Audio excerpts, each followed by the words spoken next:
పెళ్ళైనా పండగైనా వేడుక ఏదైనా పట్టుచీరల ప్రత్యేక వేదిక వారాహి సిల్క్స్.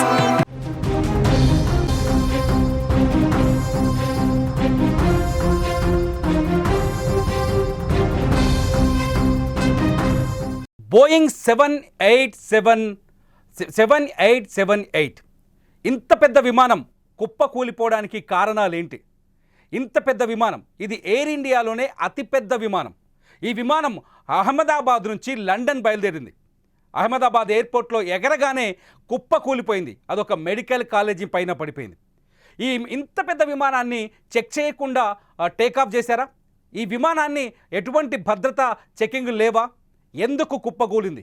గాలిలోకి ఎగరగానే ఎందుకు నేల మీద పడిపోయింది? దీని వెనుక ఉన్న కుట్ర ఏంటి? నిజానికి ఒకసారి బోయింగ్ 7878 గురించి తెలుసుకుంటే కొన్ని ఆసక్తికర విషయాలు కనిపిస్తున్నాయి. మొట్టమొదటిది, ఈ విమానంలో దాదాపు 63,000 లీటర్ల ఫ్యూయల్ నింపుతారు. ఈ 63,000 ఫ్యూయల్ ఒక్కసారి నింపితే 15,000 కిలోమీటర్లు ఈ విమానం ప్రయాణిస్తుంది. ఒక్కసారి ఫ్యూయల్ ట్యాంక్ ఫుల్ చేస్తే 15,000 కిలోమీటర్లు వెళ్ళొస్తుంది.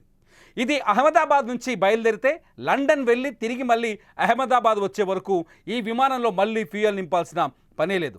అటువంటి విమానం ఎలా నేల కూలింది? అంత పెద్ద విమానం ఎలా?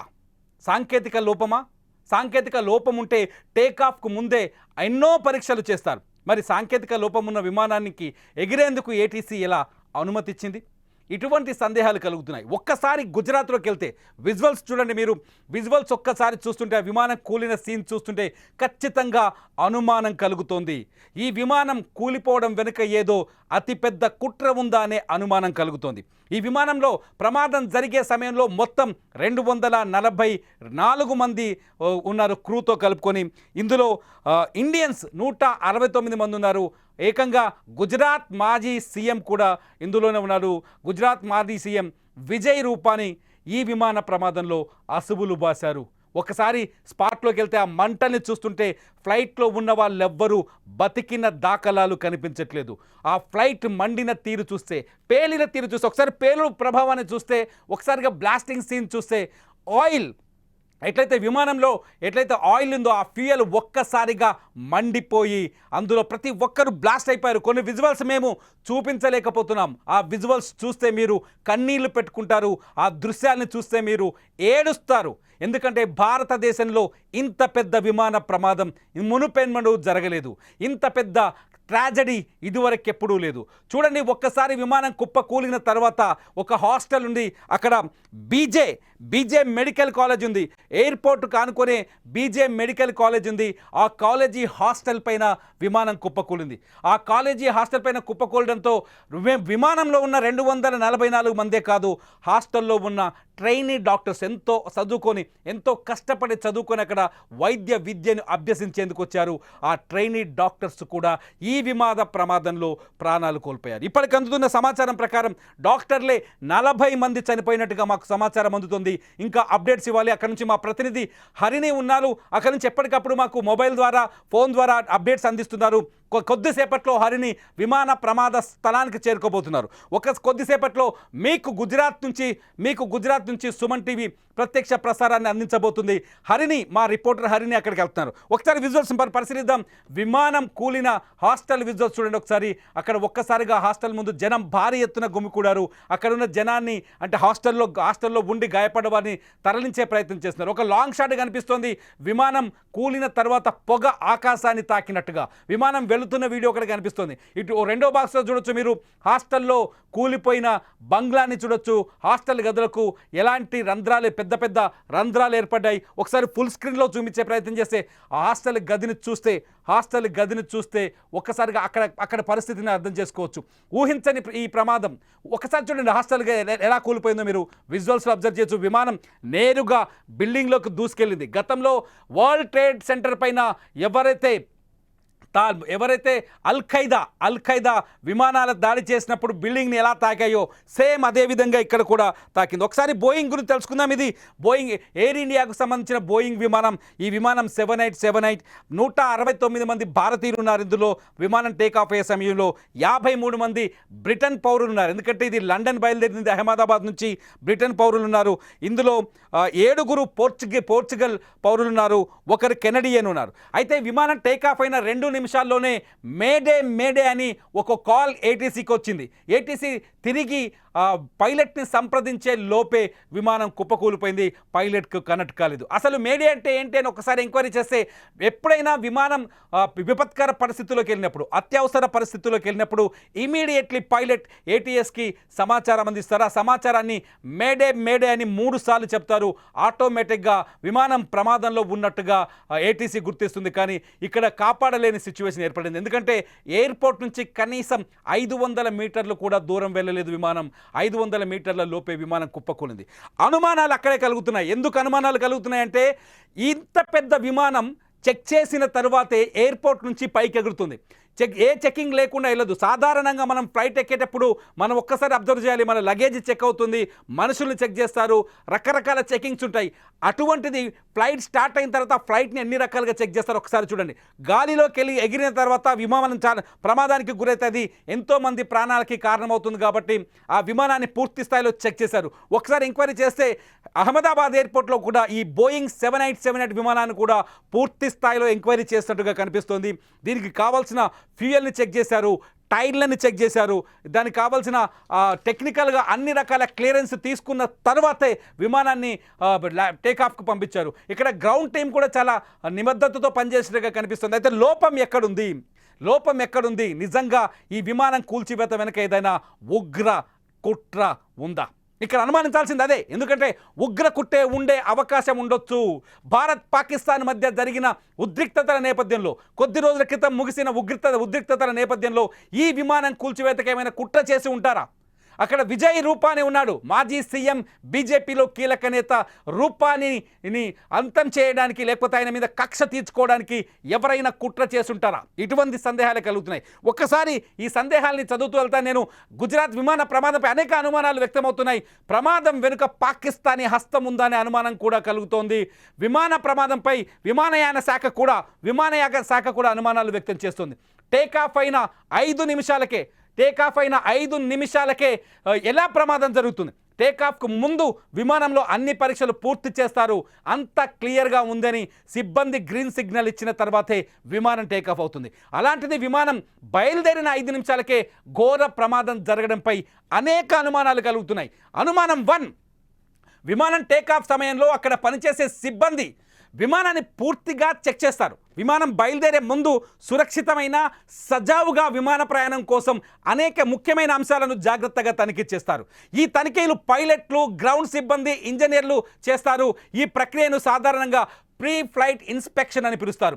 టైర్లు, ల్యాండింగ్ గేర్, ఇంధన తనిఖీ, cockpit, instrument panel, navigation systems, communication రేడియోలు, రాడార్ మరియు ఇతర ఎలక్ట్రానిక్ సిస్టమ్స్ సరిగ్గా పనిచేస్తున్నాయో లేదో చూస్తారు. వీటితో పాటు కంట్రోల్ సిస్టమ్స్, ఎమర్జెన్సీ సిస్టమ్స్లను తప్పకుండా చెక్ చేస్తారు. అన్ని అంశాలు సరిగ్గా ఉన్నాయని నిర్ధారించుకున్న తర్వాతే విమానం టేకాఫ్కు అనుమతించబడుతుంది. మరి అలా టేకాఫ్ అయిన విమానం ఎందుకు సమస్య ఏర్పడింది? అలా టేకాఫ్ అయిన విమానంలో అనుమానం 2, రెండో అనుమానానికి వెళ్దాం. టేకాఫ్ అయిన 5 నిమిషాలకే మేడే కాల్ చేయాల్సిన పరిస్థితి ఎందుకు వచ్చింది? మేడే కాల్ అంటే ఏదైనా ప్రమాదం జరిగే సూచన ఉన్నా, హైజాక్కి గురైన అంతర్జాతీయంగా రేడియో కమ్యూనికేషన్ల ద్వారా ఉపయోగించే అత్యవసర ప్రక్రియనే మేడే కాల్ అంటారు. అయితే విమానం బయలుదేరిన 2-3 నిమిషాలకే మేడే కాల్ చేయాల్సి వచ్చింది. అది ఎందుకు వచ్చింది? విమానం హైజాక్కు గురైందా, లేదా విమానంలో సాంకేతిక లోపాలున్నాయా అనే ప్రశ్నను తలెత్తినప్పుడు విమానంలో సాంకేతిక లోపాలుంటే దాన్ని టేకాఫ్కు అనుమతించరు. సో ప్రమాదంలో ఏదో కుట్ర కోణం ఉందనే సందేహం ఇక్కడ కలుగుతోంది. అనుమానం నెంబర్ 3, విమానం టేకాఫ్ అయిన గరిష్టంగా 625 అడుగుల బారోమెట్రిక్ ఎత్తుకు చేరుకుంది. అలాంటి విమానంలో క్షణాల్లో 475 అడుగుల వేగంతో ఎందుకు కిందికి రావాల్సి వచ్చింది, దిగొచ్చింది ఒకసారి చూడాలి మనం. విమానం పైకి ఎగిలిన తర్వాత విజువల్స్ చూడొచ్చు, డౌన్ అవుతుంది చూడండి.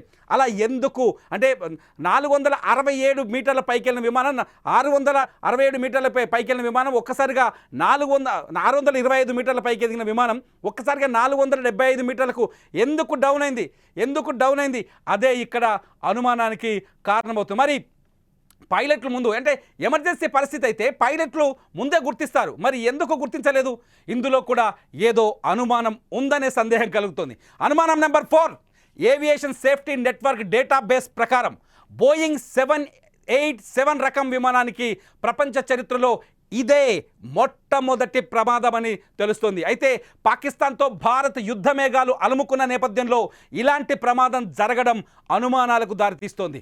ఈ విమాన ప్రమాదం వెనుక పాకిస్తాన్ కుట్ర ఏమైనా ఉందా అనే అనుమానం కలుగుతోంది. మొత్తం ఒక్కసారి చూస్తే నిజంగా ప్రతిదీ ఇక్కడ పెద్ద డౌట్గానే ఉంది. విమానంలో విఐపీలు ఉన్నారు, విమానంలో విదేశీయులు ఉన్నారు, విమానంలో అంతర్జాతీయ. ఈ విమానం ఎక్కడి నుంచి మొదలైంది?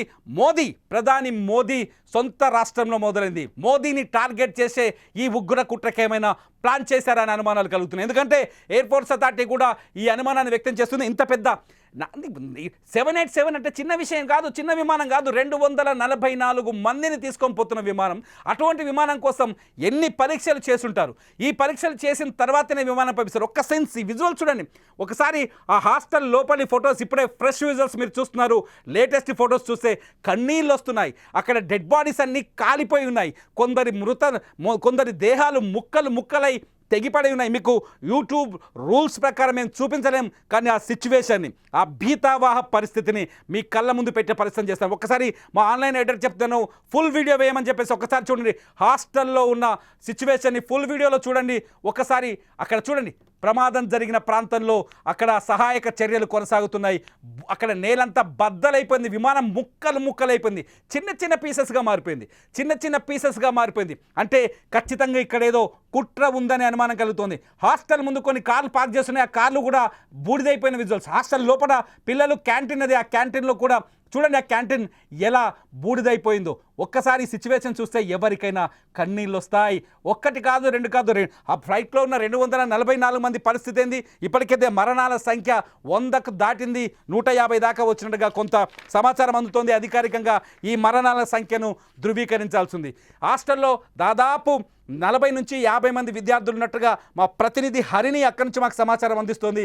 ఈ విమానంలో ఈ ప్రమాదంలో ఆ హాస్టల్లో ఉన్న విద్యార్థులు కూడా చనిపోయి ఉంటారని ఒక సందేహం కలుగుతోంది.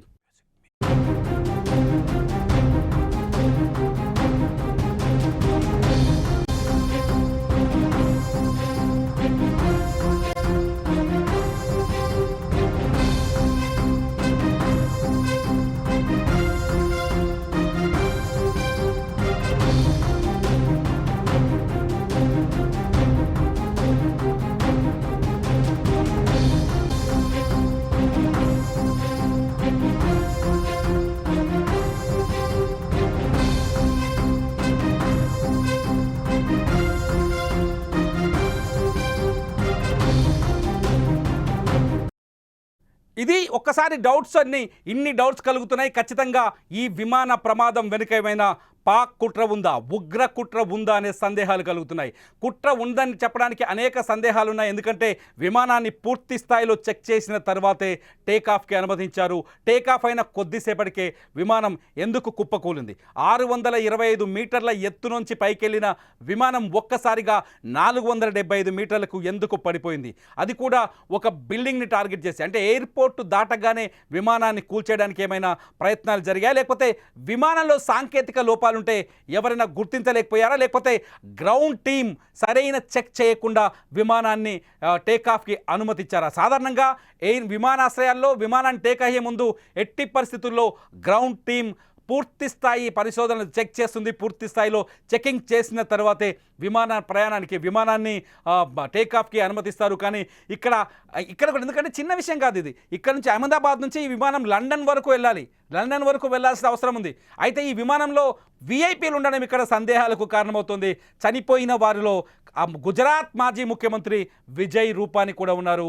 ఆయన మరణాన్ని గుజరాత్ ప్రజలు తట్టుకోలేకపోతున్నారు. ఒక్కసారి ఆ ప్రాంతానికి వెళ్తే, గుజరాత్ ఏరియాకు వెళ్తే కన్నీళ్ళు వస్తున్నాయి.